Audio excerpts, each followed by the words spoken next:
So thanks everyone for joining us today. And this is going to be an exciting one. I know it's billed as content creators and journalists, but when I was talking with Ethan and Ernesto uh, before the webinar kicked off, it really struck me about how the approach that they are taking and that KQED is taking as a whole of station approach. So I don't want to steal their thunder, but I think you're in for a real treat. By way of housekeeping, I'll just make a quick mention to thank our friends at NITA who help us market these webinars. Always appreciated.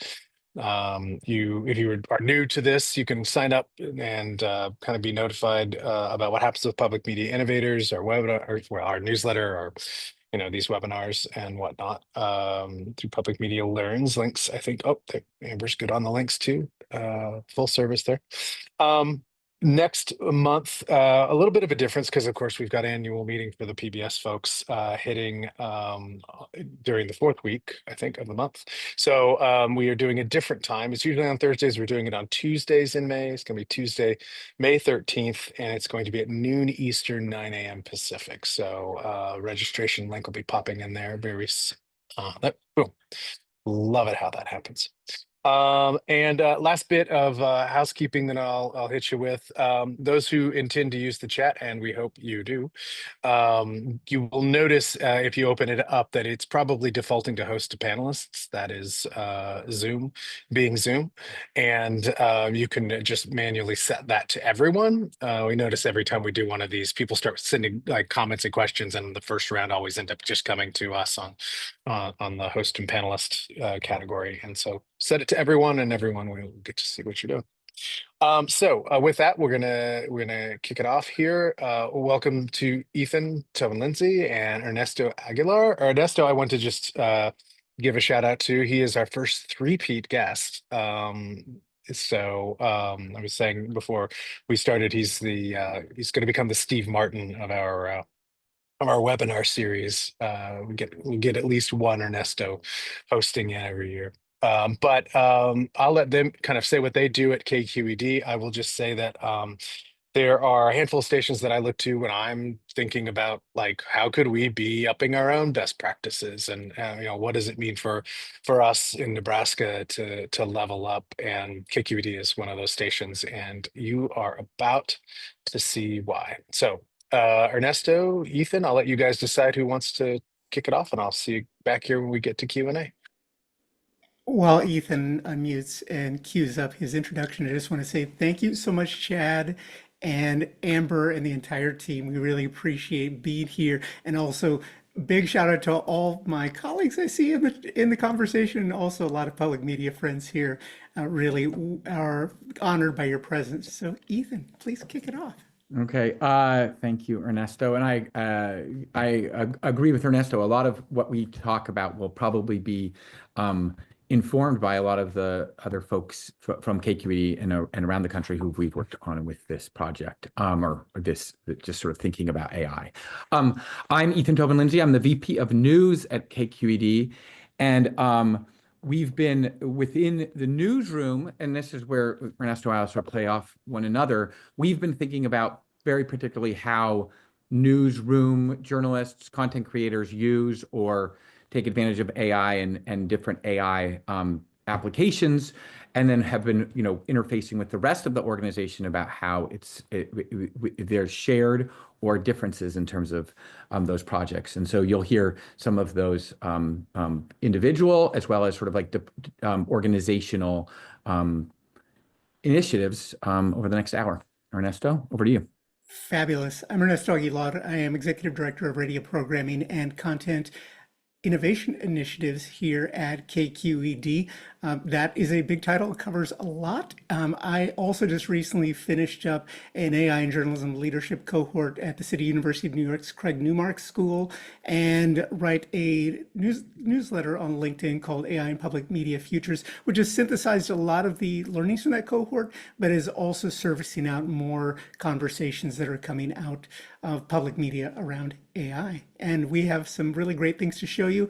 I am very much somebody who believes in scale, as does Ethan. While we do have a lot of KQED and we're able to do a lot thanks to that, we also are understanding of how organizations have to be very, very nimble in trying to ensure that we can get this work done. Sometimes as somebody who's leading this up as one person or two people, and not only just that technical part of it, but also the culture part of it, which we'll get into in just a moment.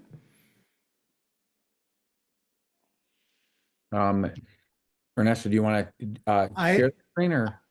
Either one. I'll do the share. We have Okay. this feels like a live radio. We just kind It is of exactly. roll with this. I like it. Tap dance a little bit. There we go. Why don't I'll do a little quick kickoff and then spin to Ernesto, who's leading a lot of this within KQED Connecting. We also on the call have Tim Olson, who I'm assuming many of you know, who is also leading a lot of our efforts. Within the newsroom, gosh, it was probably when ChatGPT that weekend when it sort of like burst out onto the scene. I mean, in the Bay Area, we've been tracking it, knew about some of the Gen AI efforts, but specifically there was that one moment, and I think many of us remember it happened. And I think I got a lot of questions from my newsroom going, what do we do? How does this impact us? And in, sort of interesting note, the current OpenAI offices, they're actually moving, but the current AI offices are directly across the street from our office. You can the early morning team who comes and produces Forum often see Sam Altman walking into the OpenAI offices every morning. And people were like, what does this mean? How do we interact? What are we going to do?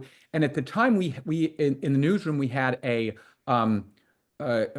person who was Lowell Robinson, who has since left to do AI within the industry, but was the sort of senior producer of experimentation. I forget what his official title, but it was sort of experimentation and innovation. And so he ended up sort of pivoting a lot towards AI and focusing on Gen AI very specifically and our projects. And the first thing we did, and this is maybe we'll get into it later, was really talk about what are the guidelines? What are the ways journalists should think about this and the way the KQED newsroom should, and will be using AI in the future. And that was a process we intentionally said we're gonna come up with a document just for the newsroom, and in tandem the org itself was also thinking about that as well.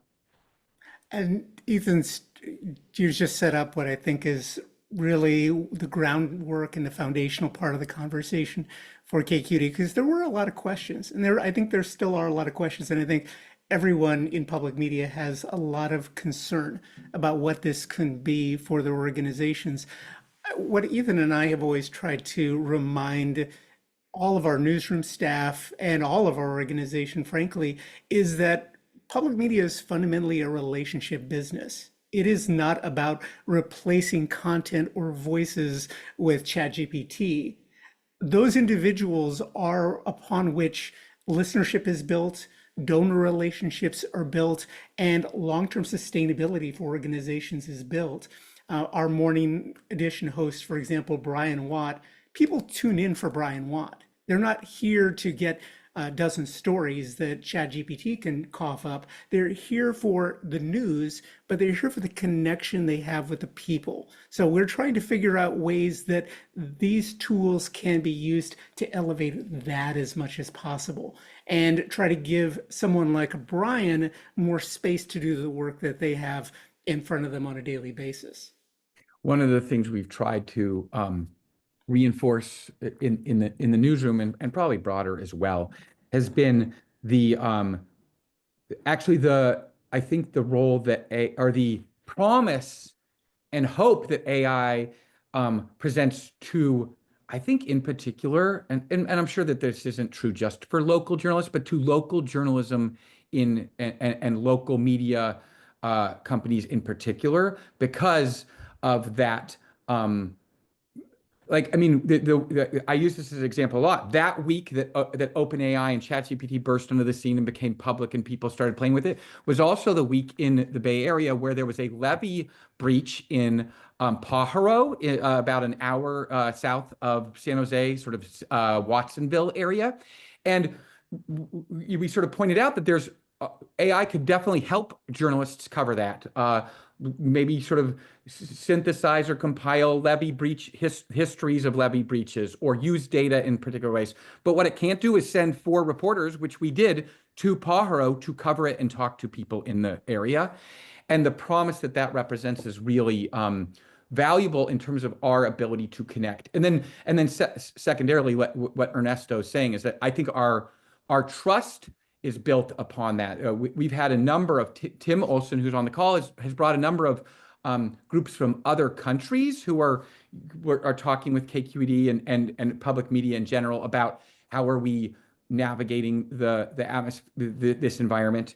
And one of the things that has come up a couple of times that I think other outlets in other places are doing is they're using it for avatars, either visual avatars, maybe television anchors, or audio voice. And I think one of the things that we've sort of drawn a line at is that actually does, forget whether it's useful or not, it breaks the trust.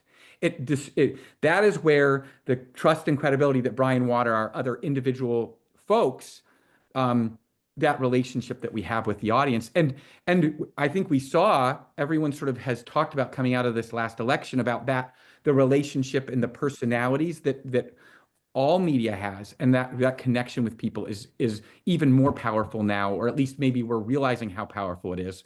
And we don't want to water that down by making that more by providing a broader space between the actual people doing the actual thing and the product and the audience. Yeah, absolutely. So let's talk a little bit about some of the ways that KQED has applied AI in our content division, newsroom, and some of our operations. We're going to share out a number of examples for you, hopefully to get inspiration from, not to get intimidated by. Because AI can be very intimidating, and you can see this and go, I don't know how I could do that. Ethan and I would be more than happy to talk with you about each of these tools one-on-one if you'd ever like to. But hopefully this will give you some inspiration about ways that your organization and you might be able to apply AI for your content efforts and to support your organization in serving its community best.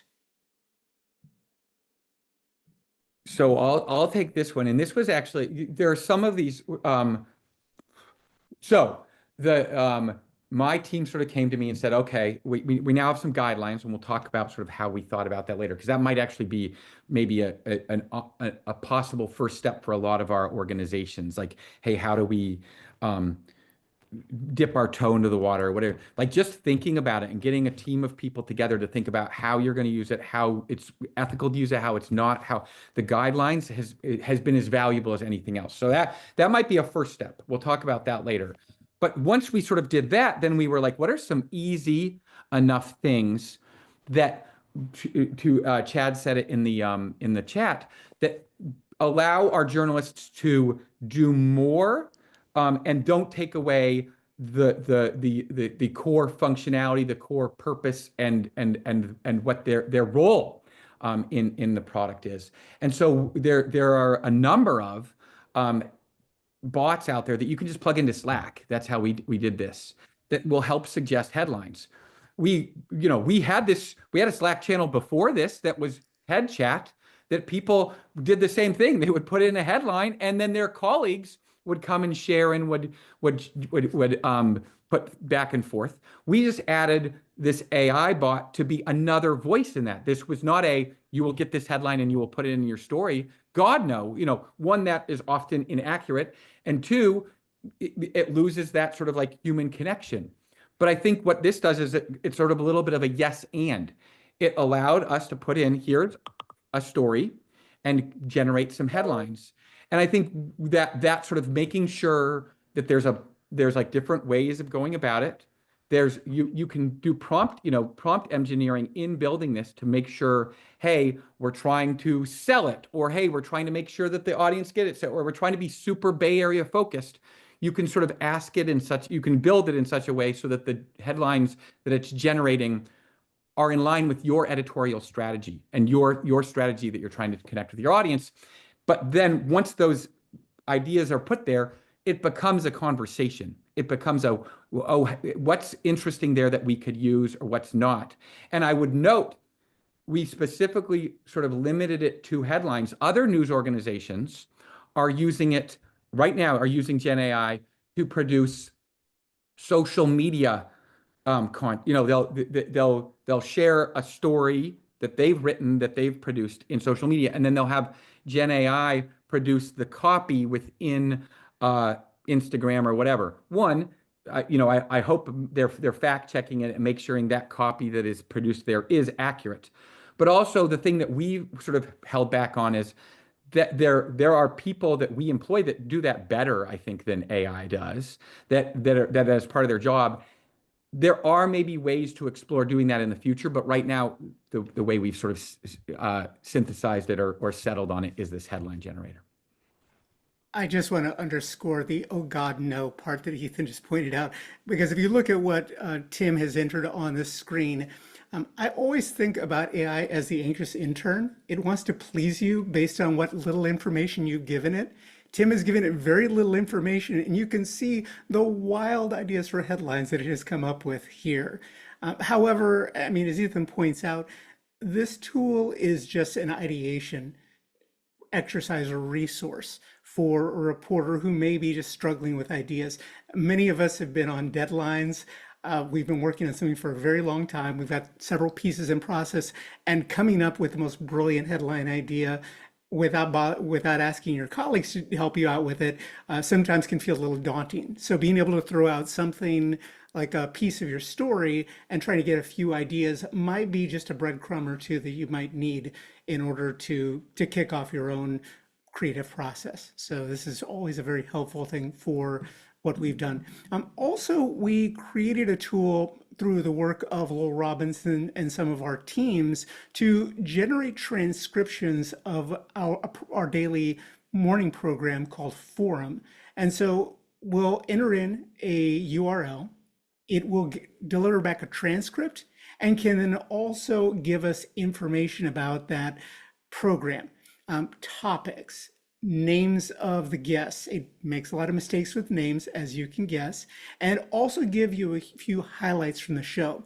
A human will be in the loop around that transcription to ensure that it is correct and that the spirit of the program is also represented correctly, because sometimes it's going to look at it without context or nuance. So some part of the conversation that might have really been the most important part, it's not going to necessarily notice. So it's going to be crucial for the human to be in the loop. And then from there, we use this transcription tool to generate descriptions about what that day's program might have been without having to provide a full-on, this person said this piece for 5 minutes, this person said another piece for 3 or 4 minutes.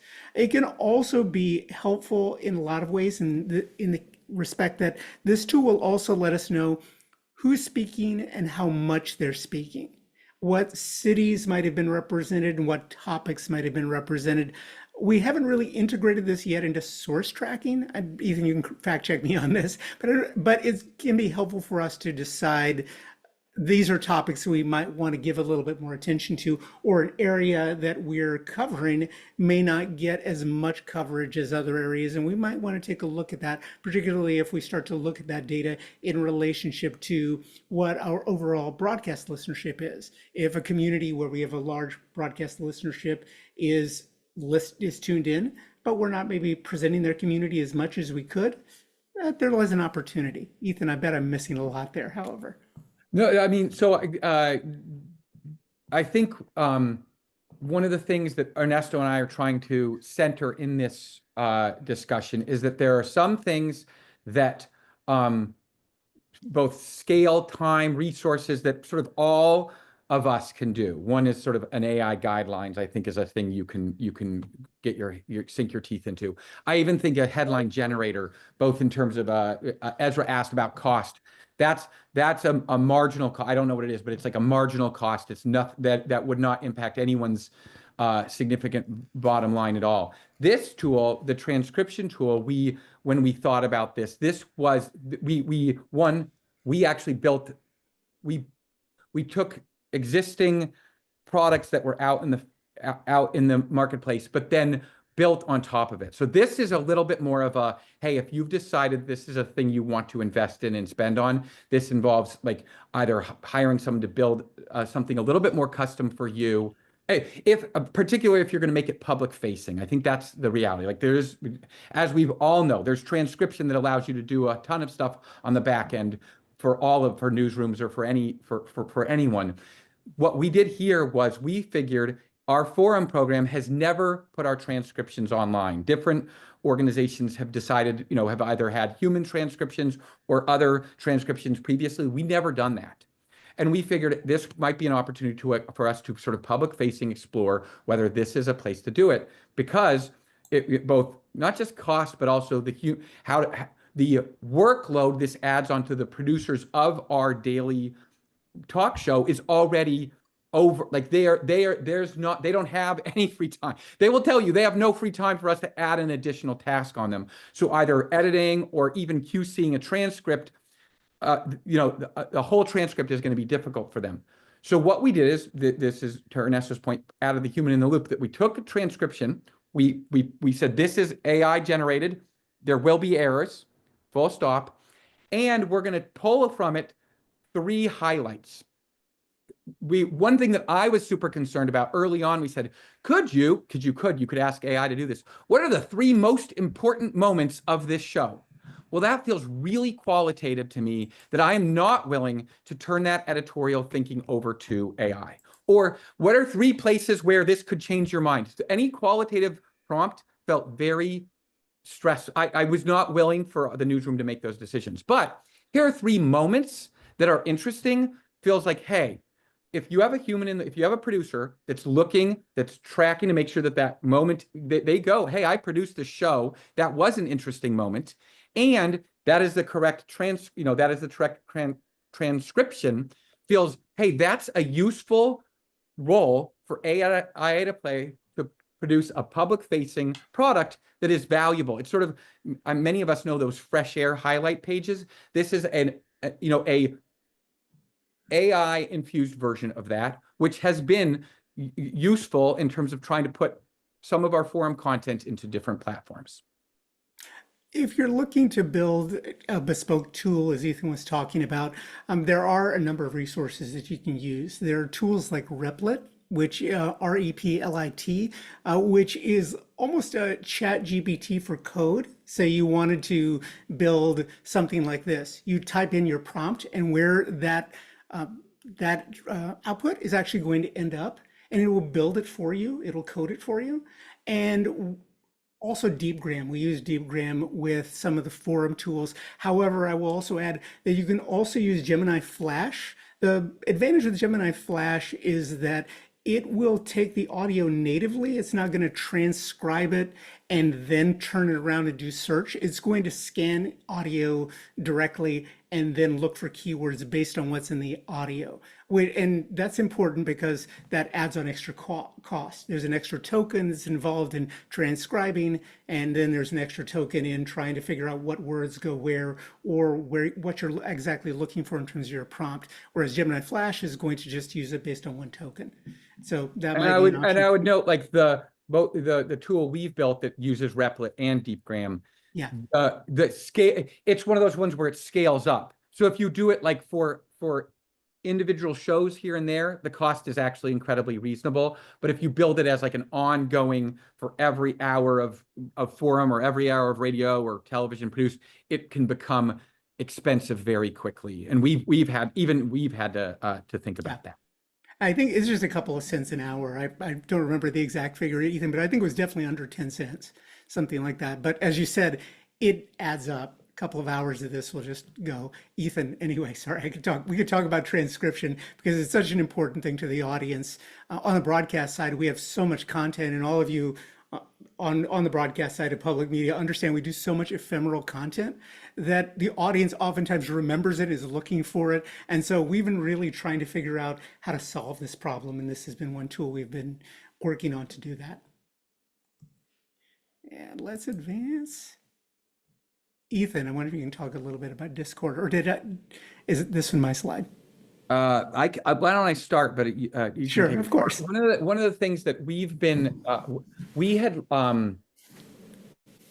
with a grant from C and the Knight Foundation, we had launched a forum to stick it with forum, to stay with forum. We had launched a project trying to build a digital community in Discord. Discord, one of the things we've learned about is that Discord is actually useful as a little bit of a sandbox for some of these tools. One, it allows for you to build bots and sort of some of these tools into it. It's like just built for that. And two, I think that you have an audience that's a little bit more digitally savvy in that space who's willing to sort of work with you and play along with you. And so we had built, again, this is a much more bespoke thing that was using sort of natural language to go what was today's show about, or specific questions about the transcribed version of that show. This was sort of debuted and used as a very sandbox sort of product, not a real public facing, not even really beta, more of an alpha. Hey, this is ways you could ask questions. And we've learned the responses are, accurate to a degree, and we work with it, but it is a much more of like a, hey, what are the promises that this show, what are the promises and pitfalls that this sort of tool can present to us? Because it, just like any of the chat bots any of us have used with any customer service things where it's like natural language and whatever, you can see how oftentimes it is both useful and also very limited. Absolutely. I wish I had more to add for that. Similarly, to the forum bot, we've also been using AI to take our recordings of local newscasts and trying to provide overviews, headlines, and topics for the audience.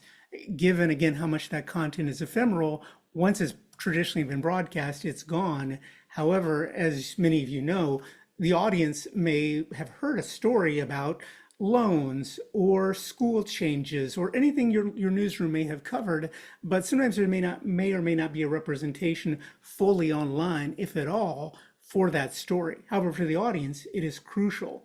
So we've developed a few workflows to try to take those local newscasts and provide those overviews. And Ethan, I believe that's also where this was the jumping point for the latest, our podcast that builds off of these broadcasts. This one is the one that I'm most interested in, sort of in the future. Like none of this has been this is sort of us sharing with you the ways we're thinking about it, but we actually haven't put any of this public facing out, specifically using summary and metadata for the newscasts.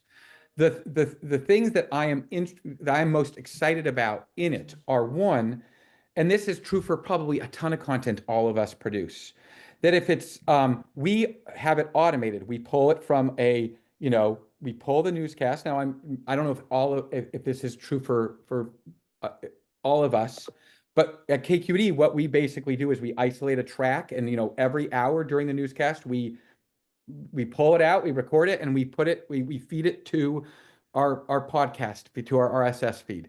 I'm sure a lot of us have a little bit of a human top and tailing, but the same thing exists. You're pulling a distinct piece of audio or media that might be produced for broadcast, and then putting it in a digital place. And as you can see, this Spotify image, that ends up being like the metadata is KQED newscast for 4:04 p.m. on Wednesday, August 15th. What we've seen is that the more you put data against that, the more audiences are going to be interested in and are going to either seek it out or be able to disentangle what you're doing there. And so one of the things we thought is, could you use transcription to then summarize, to put it in there, put it in as like the summary in your RSS feed? To the point we've mentioned before, there's still concerns about accuracy and appropriateness and all the other things. So we have not published any of that because it concerns us. Is that a bridge too far right now? But we're thinking about it. It's a thing we're very interested in. And then the thing that actually is even more interesting to me is that we are really, over the course of the next couple of years, trying to figure out how can we build our content to be much more personalized to the audience. So when they open the KQED app or when they consume any of our content, we're feeding them the content that we know that they may be most interested in. And what you can do with this transcription is you can then go, what geographic regions in the Bay Area does this newscast mention? And then we have not built this last mile, but then input that into WordPress or any of our CMS to go, this piece of content talks about Berkeley. I'm in Berkeley. And you could see a world where we are producing 17 audio newscasts a day. That lives in very specific places, but doesn't really sort of feed to our app right now. The latest newscast does, but it doesn't go, hey, you might be interested in this newscast that aired at 5:30 a.m., even though you weren't listening, because it mentions Berkeley. And I would love to figure out, this sort of like the next stage is to make sure that we're adding that metadata against all of this content that we're already making, so that we can put it into the pipeline to send to the audience, go, here's all this content that may be relevant to you.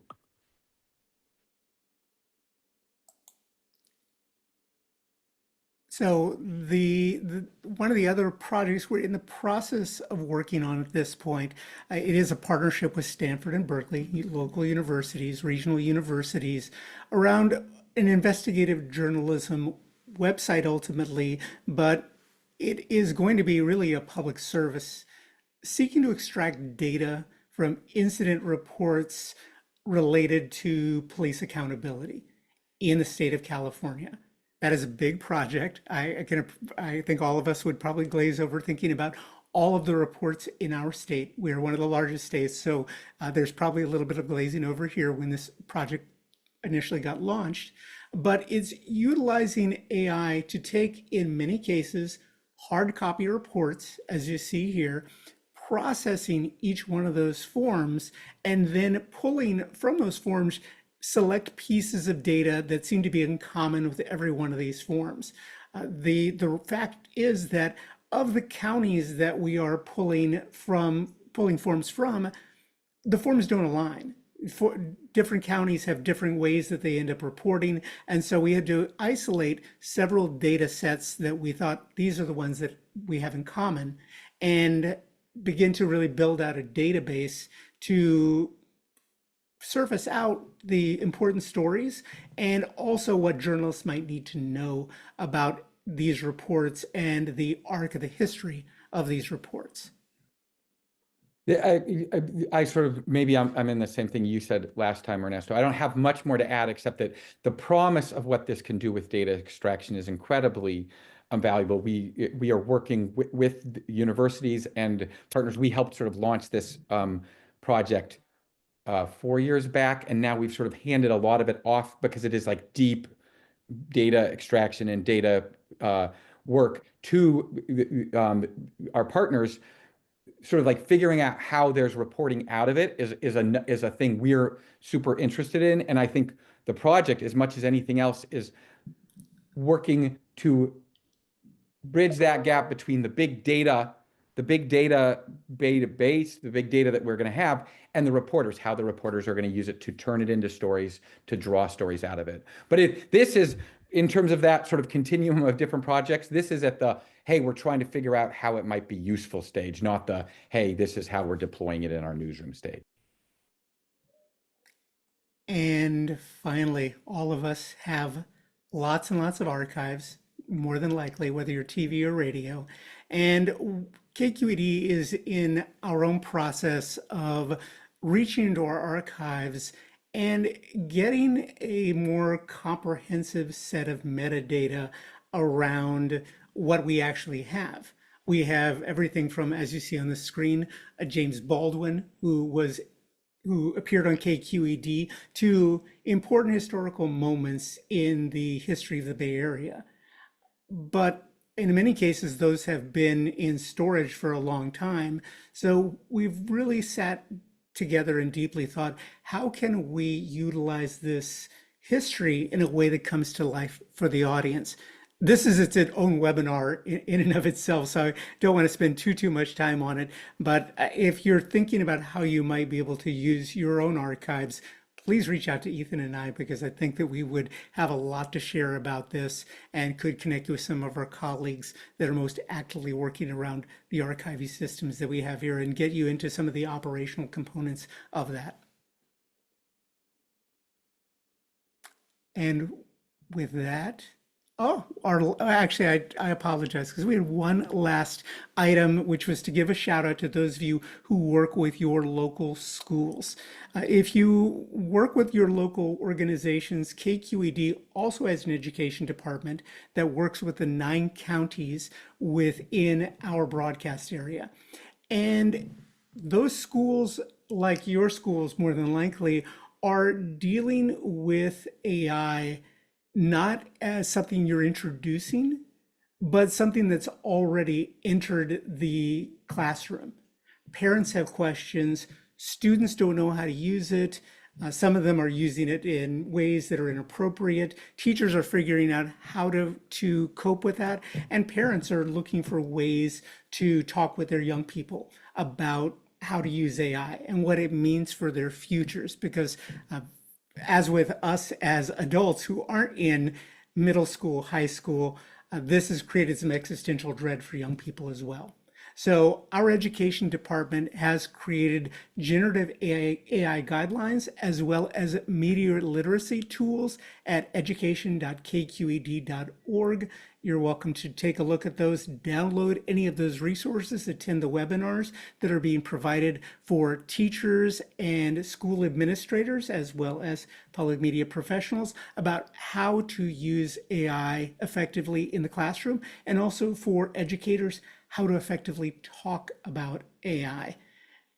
Ethan and I are more than happy to connect you with any of those staff in our education department.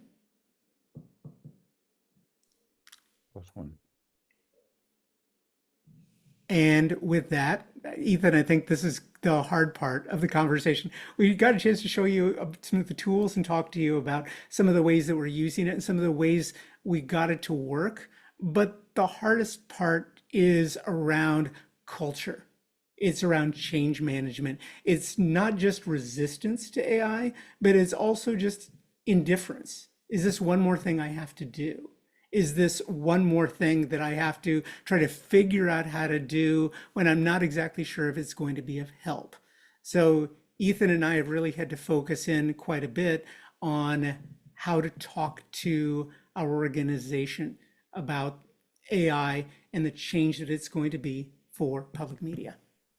I think you can hear it through some of the things we're talking about. I think one of the things we've intentionally tried to do is like involve as many people as possible, be as transparent as possible. And I mean, we're seeing it in the chat. We see it. We still continue to see it at KQED. You're going to see it anyway. This sort of change and awareness is difficult. It's totally understandable. And I think the thing that I've tried to base it around is this sort of through line that we've been talking about here and in the chat, which is the point is not to go, hey, how do we replace this job? Or how do we save money by doing? It's, are there things that we aren't able to do right now because of resources or otherwise, that this allows, you know, particularly in the newsroom, but I'm sure this is true in other departments as well, allows the content creators to stay involved. It's not just hitting a button and then moving on, to stay involved, but do it in such a way that allows them to better produce and better provide for the audience. It's like a tool that allows them to do their job, to add more to their job without adding more to their workload. And I think that has been where this change management has been most effective. Hey, you've long wanted to do this forum team. Here is something that helps you do it in a way that you feel comfortable and confident and ethically, journalistically, comfortable with. I'm just going to call out some things on the slide here, which you probably noticed as well, and there may be questions. I'm looking forward to getting into some of these questions in the chat, by the way, because there's some really meaty discussions. But KQED did create an organizational policy, but we also have separate AI guidance for content, just because content is the front line to the audience, and how each part of the house, so to speak, should be looking at AI. We've also done a number of other efforts, including brown bag lunch types of conversations, talking about AI with staff, introducing some tools, answering some questions, doing a little bit of hands-on work. And then also just recently, we've only done 2 of these at this point, so it's not a regular occurrence, but tried to do some design sprints. And what a design sprint basically is we sit down together, try to figure out what's a problem that we as stakeholders in the organization can identify we might be able to figure out a way to help AI solve. And then spend a few days to a week putting some resources to develop and prototype some potential solutions. So that can sometimes be very successful, and sometimes it just doesn't really go very far. But that's, I think, part of the effort to try to ideate and experiment a little bit, and also giving ourselves as an organization releasing the pressure valve, so to speak, and reducing some of that stress to say it is okay that something does not necessarily go right to market, but rather it's developing this comfort level with experimentation and with saying that something might or might not necessarily be the thing that vaults us into the stratosphere, but it's baby steps of experimentation for us. Regardless of any size of organization, I know that is a fear for all of us, that we want to experiment a little bit and it might not necessarily fly. But we're trying to give ourselves more permission around that. Among our content teams, we did launch through Lowell Robinson, who we mentioned a little bit earlier, and now I lead up our AI working group, which is a cross-departmental committee that looks over many of the AI initiatives that are happening around the organization and tries to also unsilo some of it, because sometimes in any organization, silos do happen, and AI is no exception. We're also in the process of trying to familiarize staff with what the AI tools are and how we might be able to implement them a little bit more. I mean, I do think that this is, if I were to recommend, and I sort of hate doing that, but if I were to recommend what other folks can do, it would be gather a group of interested and relevant and key stakeholders and write up an organizational guidelines for AI. And then on my side, you could do this for individual departments, but I think especially audience-facing news or content-focused, write up and come up with the organizational guidelines for content and journalism. That has been both useful so that we can answer questions within the newsroom. Here's what you can and can't do with it, but also I think it's that change management. It's got people thinking about it as opposed to going, oh God, that's over there. That scares me. I don't want to address it, or I don't want to worry about it right now. And I think that it's something we all can do. And I think Ethan just touched on, I think, the 2 biggest parts of what any organization, I think, should be thinking about, because we've had to think about it and learn from very painful experience that coalition really does mean a lot.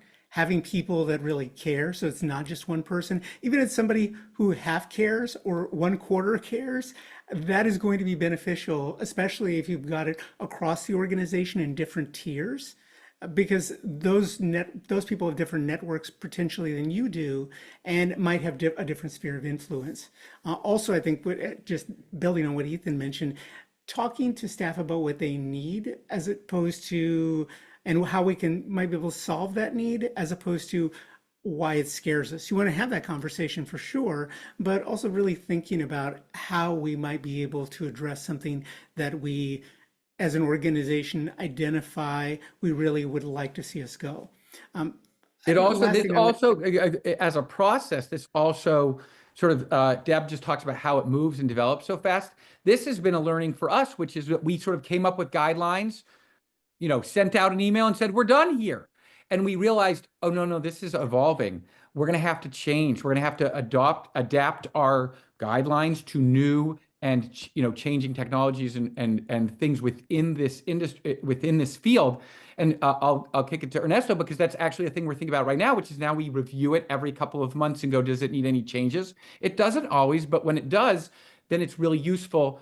Right now, we're thinking about agentic AI, how different changes within might impact what we're doing as well. So I think there's there's a process that is also valuable too, that it's not just like, hey, we solved it and we can move on now, here's our answers. It's like, no, this is continuing to develop.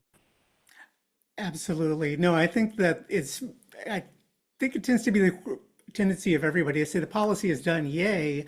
But in this particular case, because as Ethan pointed out, things are evolving so fast, it is a policy, whatever you write, is something you want to evaluate regularly. Agentic AI is a good example. It may not necessarily impact a lot of content, but it may impact the rest of operations.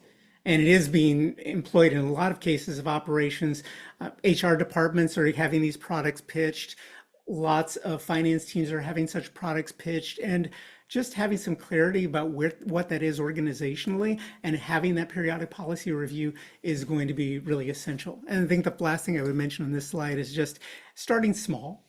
And at the experimentation, I wrote down things like asking AI to critique something, asking it to write something for you that would otherwise take you hours to write, just as a test to see what it does. Something I've done in a number of cases because I look at a lot of underwriting language. I have it test my assumption about a piece of language, and write a prompt that says something like, you are an expert in underwriting case law. Tell me if my assessment of this piece of language is correct and give me citations as to why it is or it isn't.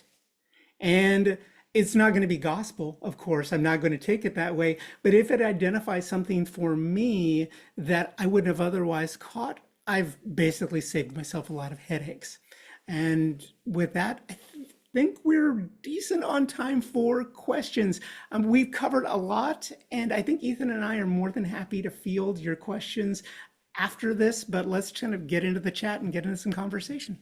Yeah, I've been pulling stuff, so let's dig in. We've got at least 12 minutes left. Great. Sometimes we go long. We'll try to end this one on the top of the hour for everybody. But I'm going to start with a one from Maxie Jackson, who just raised their hand. So let's see if this covers it. Maxie says, I'm most interested in how this can assist public media in reaching broader audiences. Can AI be ethically, culturally sensitive? Which is, I know, something, Ernesto, you have given a lot of thought to over the last couple of years. Yeah. No, I think that it really is about just being very intentional about what you're looking for, specifically what you're looking for, and also how you prompt. So if you ask a fairly general prompt for, say, I'd like an outreach plan for a community we don't traditionally serve, for example, you're going to get a very, very general answer that's probably not going to get as deep as you would like to. So in order to get to more of what you're looking for, or at least some ideation around hopefully what you're looking for, it might be helpful to provide as much information as possible. For example, we are trying to reach out to East Houston, which is traditionally a Mexican-American community from the 1920s into today, previously was a working class Irish and American community, and has 3 different parks and 4 community centers located on the north, south, east, and west of the neighborhood. We would like to also do some outreach to the local library. There are 2 in that community which have these hours, and they do, for example, whatever it might be. How would we tailor an outreach program to reach parents of children 2 to 8? Again, that's hyper specific, but going back to what I mentioned about being the anxious intern, it's going to try to please based on what you give it to with your prompt. So if you can give it as much as you possibly can around that prompt, it's going to be very beneficial. The human needs to be in the loop. If you know this community that you're trying to do outreach to and you go, this is not going to work, by all means, honor that instinct, but do your best to try to zero in on what you're looking for most specifically. I just want to plus one of that last part with the human element. We did a project. We had a experimentation sort of led by Tim Olson in terms of working with Google, the Google News Initiative, on transcription. This was a couple years back, and we were like, what are some things that we can learn from it? And one, I use this as an example all the time because I think it's very valuable, is that we were trying to figure out how can transcription can be 99% accurate, but it will miss proper names a lot or places or things like that. We did a whole hour show on forum about misgendering people. And the transcription the whole time said misgender. They were gendering the term of the whole, they were misgendering the whole entire episode. And understand that if you're publishing that without having someone who's culturally sensitive or thinking or aware, that's going to be an issue. And so knowing both the limitations that you're asking the tool to do and making sure a human is there to sort of catch those limitations and understand where you're going to be able to need to push is critical. None of these things, all of these things we showed you, well, even the ones that are public facing are only public facing with the buzzword, the human in the loop, that we're not doing anything where we're saying this is replacing what, a human journalist or a human editor in these processes. The last thing I would add to what Ethan said about humans and being aware of that, also just be very cognizant of what outcomes that might not be intended. For example, I've talked to organizations that have wanted to use it for Spanish translation because they don't have enough staff to do it. And I asked, well, okay, so what happens if someone who is monolingual Spanish speaking comes to your board meeting, comes to your office, comes to an event? Can someone engage them? Well, if they can't, try to think about how you can scale that eventually. I think it's a great intention, but also you might have an unintended consequence that it works, and then you have a lot of people who come to these events, and it turns out nobody in your staff can talk to them. So just be thoughtful about what you're hoping to get out of it, who you're hoping to target, and then what you might get, and how your organization is built to serve that audience too. Maxie had a second question. We'll touch on really fast because I think it's a short answer. But instead of piecemeal approaches, is there a turnkey solution for AI that does all of these different things? And I think in this instance, we're talking about sort of the content creation process. I think that, so, I mean, I think you're right. It's a simple answer. The answer is no. There is no turnkey option out there. I think all of these companies are trying to build them. Adobe's putting it in all their, like it is. And so I think you watch that and you see if this comes, but as it currently exists, what we've really found is that you've got to pick and choose and build or use this on your own. There is nothing out there that's doing all these things in one package simply, for us. Right. Plus one to that, but I would also say keep an eye out. I think in the next year or so, this is going to, if not by the end of the year, there are a lot of organizations, Verso comes to mind, and some others that are trying to scale this for nonprofit journalism and newsrooms in particular. But there's going to start to be coalescing and some shaking out. Cool. Let's turn our attention to the idea of what AI is doing to search. Two sort of questions, one from Shane Gronholz, and then Jeremy Ruggles also chimed in just a second ago. And essentially it kind of comes down to like how you are all thinking about AI and AI's impact on SEO. Jeremy, well, we'll do that one first because that was Shane, and I'll kind of focus in on Jeremy's jailbreaking question. So, I mean, I what think are you guys that they thinking are about? connected together, and it's. I mean, we can burrow down, but what I'm going to start is the top level. We've given up on search. I mean, in a way, you not really. But as a strategy, as an organizational strategy, the goal is now to build a direct connection with our audience through an app, through get people go to the homepage. The homepage used to be dead. It's not dead anymore. Everyone encourage people to building that direct connection and having people come to you to consume what you're producing because they trust you, because they know you. To me, that's the only viable strategy going forward. It is not going to be how do we game search or some other system to bubble up higher in the ratings.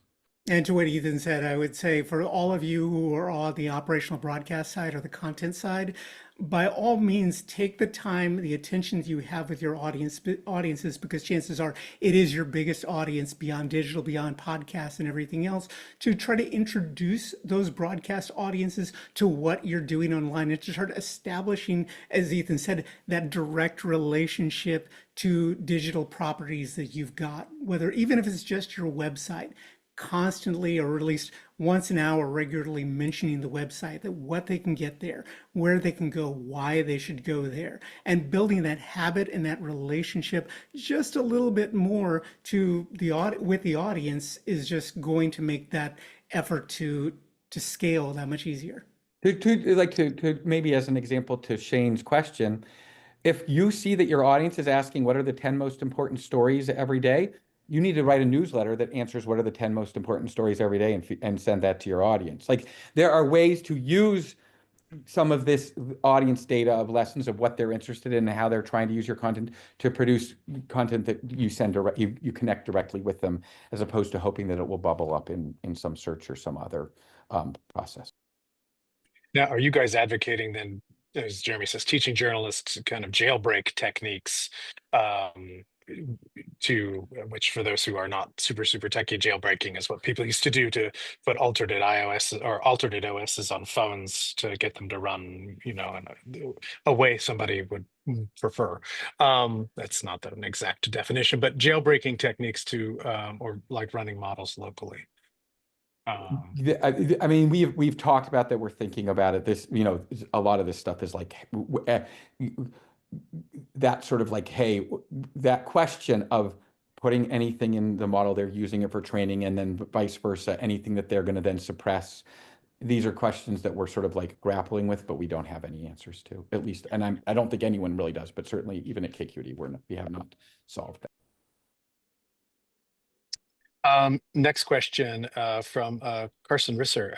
How have you all handled privacy concerns about transcription software or other AI software using the content that you feed it? Have you found software that handles your data privately instead of using it to train the software? Kind of almost ties a little bit into Jeremy's question about local models. No short answer. I think Ethan, you probably would be the smartest person to answer this one. But I think we've also been very careful about educating staff about what kind of data you put in there. If this is a sensitive source, if this is a sensitive subject, if this is something you don't want just put online or shared out with a model, and the source is confidential, don't put it out there. And be very mindful about the fact that all of our data has probably already been used in training, frankly, but there's no reason to give it something that's confidential or a source that would prefer to remain anonymous if you can do that. I use this as an example in response to this question. My wife's an academic. She does big data surveys with like personal identifiable data that AI could help incredibly with, and she can't use it because it is personally identifiable data that she cannot put in any of these models. And there are, yes, you can build your own sort of personal ones. Those are expensive, hard. We're not anywhere near that. And I think we're sort of in the trying to figure it out stage of that some of these is just, you have to Ernesto's point, you can't use it for that stuff right now. Cool. I think we will loop over the top of the hour a little bit. I know some people are going to have to go. Thanks for everybody who's been sticking in, but we've got maybe 3 or 4 more questions. I want to try to get to those. Christian Nissen says, are you concerned that the use of AI headline generator or use of an AI headline generator for ideas, even if only at that level, could incentivize the atrophy of skills of journalists and editors to use their brains and be creative on their own? So like, will this subvert creativity and journalistic skills? I mean, I think this is an incredibly great conversation to have. I don't think so. I think it's a yes and situation where just adding more ideas, if you were like, this is the headline and you can only pick from one of these, maybe. But I think what I've seen in our headline channel is that there's more conversation and more creativity, actually, because it's a little bit of a spark of a yes and situation. I will note, though, this is actually like a bigger, broader concern about atrophying sort of journalism skills. I've talked to a lot of business journalists who say, hey, AI could be great to write earnings report stories about, earnings reports. You just take an earnings report, spit out a story. That's every business journalist that I know got their start writing earnings report stories and learned how to be an incredibly strong business journalist by doing that. Bethany McLean, who broke the Enron story, talks about how earnings report stories like allowed her to figure out what was going on at Enron. And so those questions about could this pull away key skills that we like train are not train the AI, train journalists, train creative workers on is an incredibly important and sort of like must be answered and must be addressed question. But to the headline generator, I think because it's more of like a spitball popcorn thing, it doesn't feel that it's doing that. But I get your point. The question's a good one.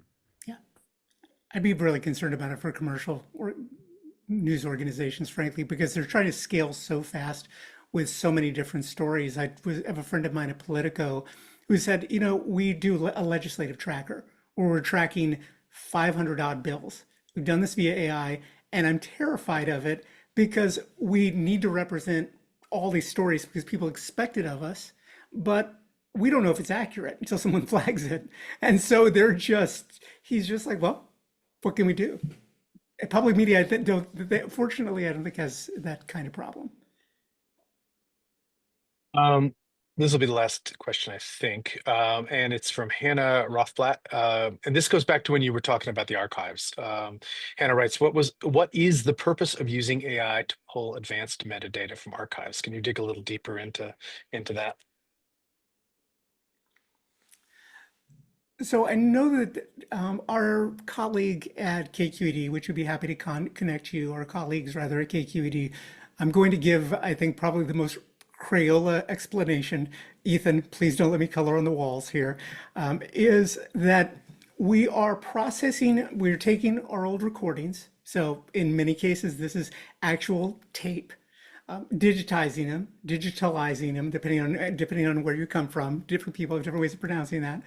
And then feeding the audio components of that through AI, through transcription. And then asking for themes and asking for some summaries. And then going back and rechecking that. Ethan, did I get that right? I feel like I should be getting the buzzer now. I think this is one where we should connect you with our archive. We have like a deep archive staff who's looking at that. I do think one of the thinking is there ways that you can resurface it to hey, this James Baldwin clip is very relevant today because of something happened that relates to it. And then sort of like resurfacing it, both the archive itself and then maybe doing content around it. But I think that there might actually be archival uses for it that I'm not as familiar with. All right, I think we're going to start to wrap it up then. Join us, I mentioned this at the top, but join us May 13th, a Tuesday, which is different for us, at noon Eastern, 9 Pacific, for our next webinar. We're going to focus this next time is going to be on marketing. Ezra Wall made a point of kind of thanking us for examples of actual tools that are being used. That is going to be the focus of this next webinar. We've heard that from you before. It's a bit of an extension from a webinar we did, I think it was in December, and people wanted to hear more, wanted us to go deeper. So we are bringing that around in May. If you are headed to the PBS annual meeting, I will just mention, no one asked me to do this, but I'm interested, so I'm going to just tell you. There's a session, I think it's on the 20th. Well, there's one by Mikey Centrella where they're going to get kind of dirty with the code and on how people are coding for AI use. And then there's one with Richard Traylor, who does search engine marketing and SEO for PBS. And they're actually going to start to talk about the AI's impact and what people are thinking about, how the adaptation needs to start happening, how like our SEO practices are going to need to change. I don't want to overpromise on their behalf, but hey, somebody's having the conversation on a national level, and that's something we should support if that session works out for you time-wise, and you're going to be in Atlanta. We're talking with them about possibly bringing that to the webinar group later this year, because I know not everyone can spring for that reg fee. Went up a little bit this year, so. And I think that's it. I'll close with just echoing Deb Herbold's quote, because I thought it was such a good one. Oh yeah, David says stick around for Tech Summit on Thursday if you can. It's a smaller pool of people, but get on that wait list if you haven't yet. Deb said it all moves and develops so fast. Some of our stations move relatively slowly. So a challenge for us would be, how do we develop AI effectively, also be flexible enough to grow and change as we go forward. Ethan, I cited this, it resonated with him, it resonates with me. We're all kind of in that boat. I think that we try to present through these webinars people who have taken a particular focus so that we can kind of inspire, but nobody is like that far out ahead of anybody else when it comes to how AI gets adapted, especially in the media landscape. There are no turnkey solutions because no one's figured that solution out yet. And I kind of joke sometimes, those of us who get up and do these webinars, we just happen to be the ones that either live across the street from OpenAI, as y'all do, or happen to be like had some free time the weekend that ChatGPT dropped, and we're just 5 minutes ahead of everybody else. So keep that in mind. Don't let that kind of despair take over and cause you to not dig into this. This is the future, and this is the future of public media. It's also the future of your careers. So I just wanted to call that out. So I think that brings us to a wrap. So Ethan, Ernesto, thank you guys. Really appreciate it. Dad. Thank Thanks, you all. everyone. Thanks for the great questions. Thank you. See everyone next month.